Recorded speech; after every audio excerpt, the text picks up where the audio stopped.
Hi guys and welcome. A personal budget provides you with the structure that you need to achieve financial success, but it can often start to feel way too much like work. For those who are always getting to the end of the money they have available before they get to the end of the month, this video may be helpful. On this video, we're going to understand how to create an efficient and robust budget, review a couple of different budgeting methods, and understand what are the common mistakes people do during the process.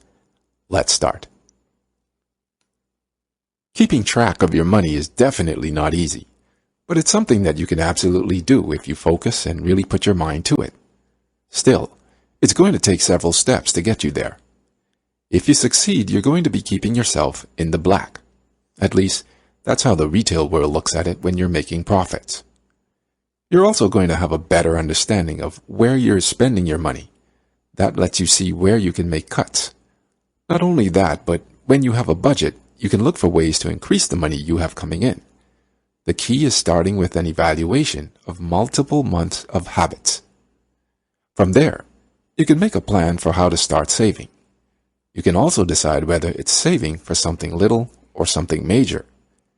And you can start the math, divide how much you need over what period of time. Whether you go old school with your pencil and paper, or you decide to get an app, you can start tracking once you know what you're doing. So, what are the advantages of budget planning? Keeping a budget allows you to make a plan for where you're spending money and where you're saving money each and every month. It's definitely not glamorous, and to some, it's actually downright frightening, but it's something you can definitely do. It's also something that's going to really get your finances in better shape.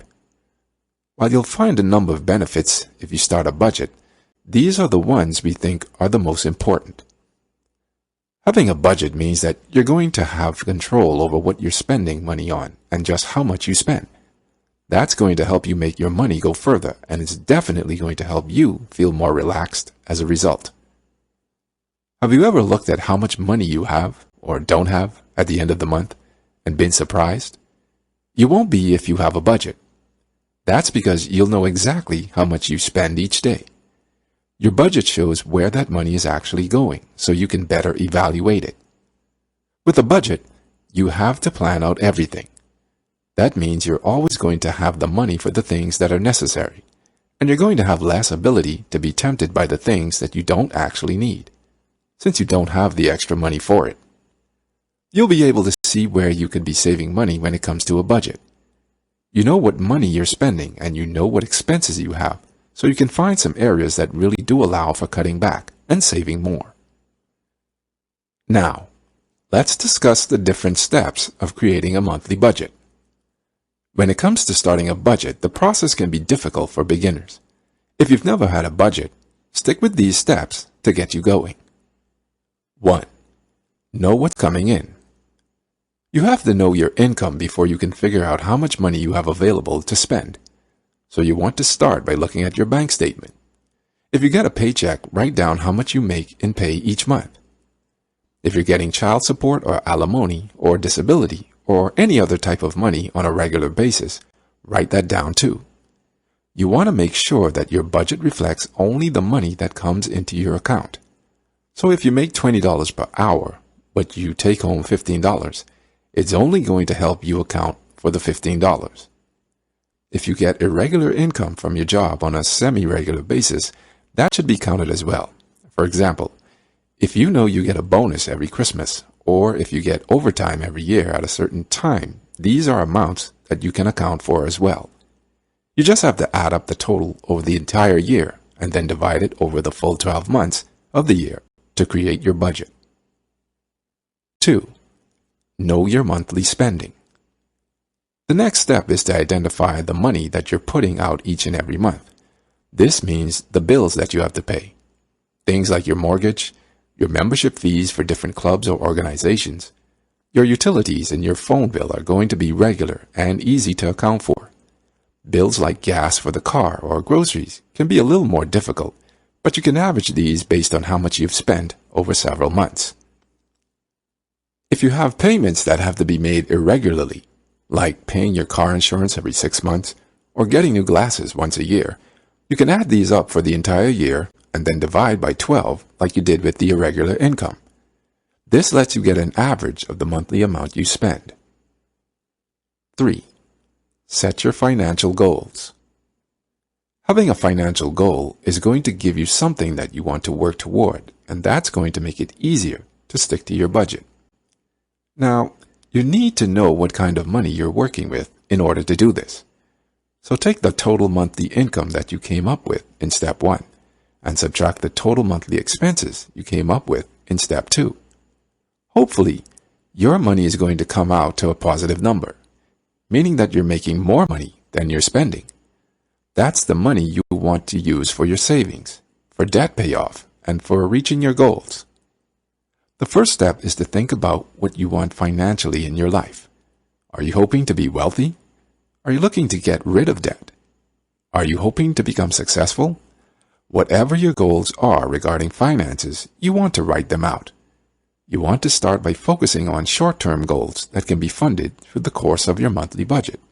Things like paying off debt, saving money for college, saving money for a down payment, setting up an emergency fund, saving up for a special purchase.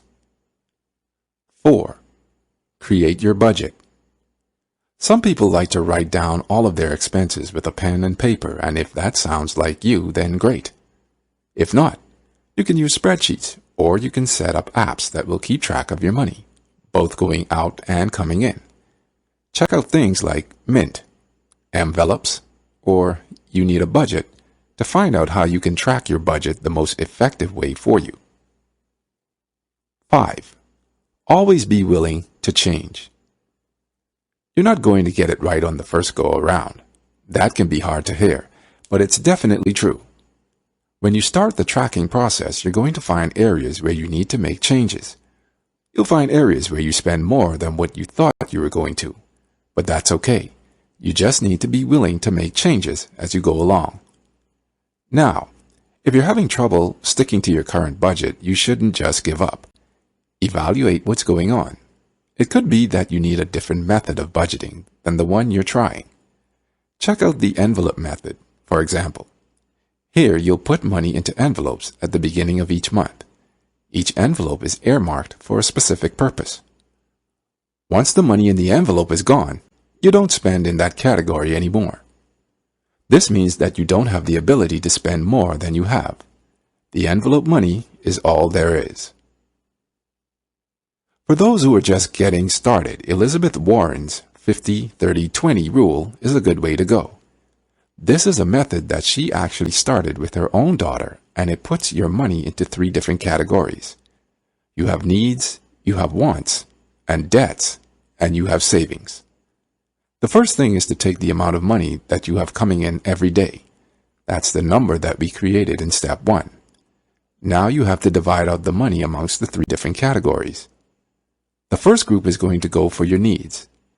The amount of money that you bring in gets divided in half, and then you put that money toward your mortgage or rent, utilities, health insurance, transportation, and anything else that you absolutely have to pay each month.